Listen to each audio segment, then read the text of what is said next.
शादी 7 जन्मों तक साथ निभाने का वादा होता है, लेकिन अगर ये वादा एक के रहते दूसरे से कर लिया जाए तो।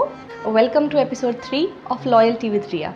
बात अगर हिंदू मैरिज एक्ट 1955 की करें तो पहले ये देख लेते हैं कि ऐसे कौन से लोग हैं जिनके ऊपर ये कानून लागू होता है।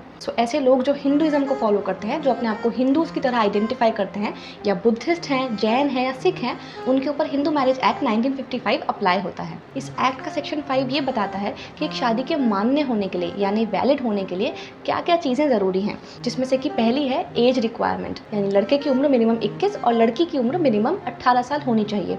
इसके अलावा दोनों पार्टीज की फ्री कंसेंट होनी चाहिए, मर्जी होनी चाहिए शादी के लिए। वो एक सपिंडा रिलेशनशिप यानी प्रोहिबिटेड डिग्री ऑफ रिलेशनशिप में नहीं होने चाहिए unless there custom permits so. And most importantly, दोनों में से किसी का भी लिविंग स्पाउस नहीं होना चाहिए at the time of marriage, unless कुछ एक्सेप्शंस हो। स्पाउस तो हो लेकिन 7 साल या उससे ज़्यादा हो गए हों और उसके बारे में ना ही किसी ने सुना हो ना ही उसे किसी ने देखा हो, स्पेशली उन लोगों ने जिन्हें नेचुरली या नॉर्मली उसके बारे में पता होना चाहिए था। लेकिन अगर ऐसा कुछ ना हो फिर भी इंसान दूसरी शादी कर ले तो वो बायगैमी का ऑफेंस बन जाता है under the Indian penal code and the Bharatiya Nyaya संहिता, और ऐसे में उसे 7 साल तक की सज़ा हो सकती है along with fine.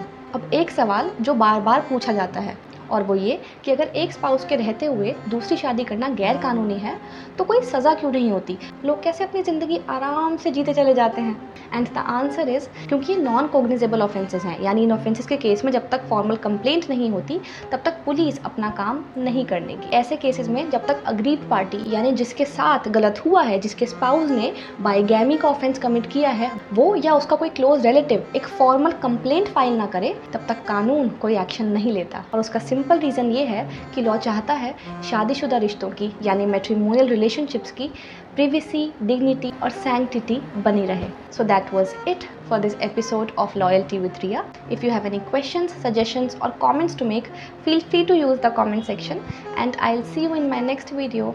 Till then, stay safe, take care.